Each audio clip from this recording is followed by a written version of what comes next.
I wasn't meant to hear it. I wasn't supposed to be there. Yet life rarely waits for permission before it rips apart everything you believe to be true. That night changed everything. It was a quiet Wednesday evening, the kind of normal night you never suspect could shatter your world. I had left work earlier than usual, planning to surprise Claire, my wife of 7 years. On my way home, I stopped at that little Italian cafe she adored to grab her favorite tiramisu. I remember driving back with a smile plastered on my face, imagining her reaction when I walked through the door. But the house was darker than usual when I arrived. The familiar hums and clattering from the kitchen weren't there. Then I heard her voice from the living room, soft but unmistakably on the phone. I slowed my steps on the wooden floor, not out of curiosity, but because something in her tone, low and intimate, froze me in place. And then the words hit me. Don't worry, he has no idea. He still thinks I love him. Sometimes I feel guilty, but being with you feels so much better. He's safe, but you're what I really want. My stomach sank. The bag holding the tiramisu nearly slipped from my hands. She had no idea I was standing right behind her when she said it. And in that instant, with her voice still lingering, I realized my life, my marriage, everything I thought I had, was over. I didn't burst in. I didn't yell. I didn't confront her. I simply left. Silently, I retraced my steps out the door, got in my car, and drove. Each breath felt heavier than the last, my chest tight, as if it were collapsing. I parked in an empty riverside lot and sat there, gripping the steering wheel until my knuckles whitened. She had no clue I had been there. No clue her mask had slipped so easily. Her words replayed endlessly in my mind. 7 years of marriage, 10 years together, and I was just a placeholder in her life. That night, I didn't return home. I slept, or tried to, in the car.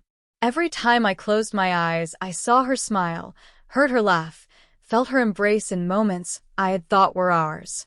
And then her voice from the call cut through, poisoning those memories.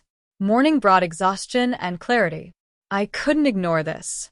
I couldn't pretend it hadn't happened. But how should I confront it? Demand answers? Gather proof before reacting? My heart wanted to explode, but my mind whispered patience. So I went home.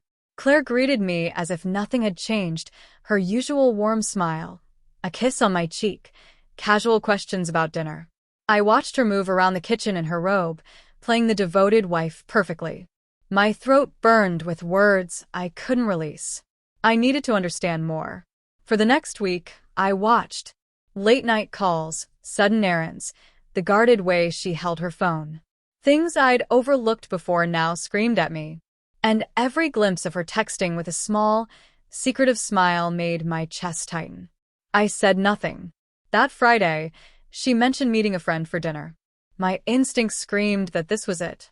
I followed her, feeling wrong, like a betrayer. But I reminded myself I was seeking truth. Across from the restaurant, I watched her walk inside. Minutes later, a man joined her, mid-30s, sharp suit, confident presence. They weren't just colleagues. They were lovers. The way her hand lingered on his, her body leaning in, laughter spilling freely, it was a version of her I hadn't seen in years. My heart shattered again. But now it wasn't shock, it was confirmation. When they left together, I couldn't watch. I drove away, tears blurring the streetlights. I hadn't planned the confrontation. I just couldn't hold it in. That night, when she returned, I was waiting in the living room. "Hey," she said softly, like nothing was wrong. "Who is he?" I asked, my voice sounding like it belonged to someone else. Her body stiffened just for a second, but I caught it. I don't know what you mean," she stuttered. "Don't," I snapped, my throat tight. "Don't lie to me, Claire. I saw you tonight. I know about the calls, the messages. I was right there when you said I was just safe." The color drained from her face. Her lips parted, but no words came.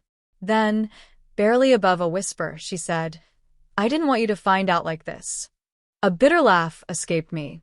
"Oh, so there's a right way for a man to learn his wife doesn't love him." Tears welled in her eyes, but I felt nothing. No sympathy. No anger. Just a deep, hollow ache. Why, Claire? My voice cracked. Why keep me around if you stopped loving me? Why let me believe this life, our life, still meant something? She shook her head, tears spilling freely. It's not that I don't love you. I do, but it's different with him. I feel alive. You're steady, dependable, but not enough. I swallowed hard. So I'm the man who pays the bills, who holds you when things fall apart. And he's what? Your escape? Your excitement. Her silence told me everything. I thought I'd explode, break things, scream, beg her to choose me. But instead, I felt a strange calm settle over me. Pack a bag, I said quietly. Her eyes widened. What? You heard me, I said evenly. Pack your things. Go stay with him. You've already made your choice. You just didn't have the courage to say it out loud. She shook her head, desperate. No, please, it's not that simple. It is, I said firmly, standing tall. You betrayed me, Claire. I can't unhear your words or unsee what you've done. Whatever we were, it's gone. Her sobs grew louder, but I walked past her and up the stairs. Closing our bedroom door behind me felt like sealing off an entire chapter of my life. That night, she left. I listened to the sound of her suitcase, wheels rolling across the floor, the faint click of the door closing behind her. Then silence. For weeks, the house felt like an empty shell. Every corner mocked me. The couch where we used to laugh. The kitchen where we danced while cooking. The bed where we whispered promises we never kept.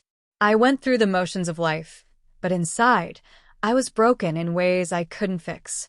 Months passed before she called. Her voice trembled through the line. I made a mistake, she said softly.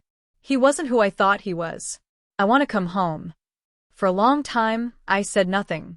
A part of me had dreamed of hearing those words, but now they felt meaningless. Claire, I said finally, my tone steady, there is no home anymore. You burned it down the moment you chose him. I've learned to live without you, and I'm not going back to a life built on lies. Her sobs echoed in my ear, but I didn't waver. I hung up, placed the phone on the table, and walked to the window.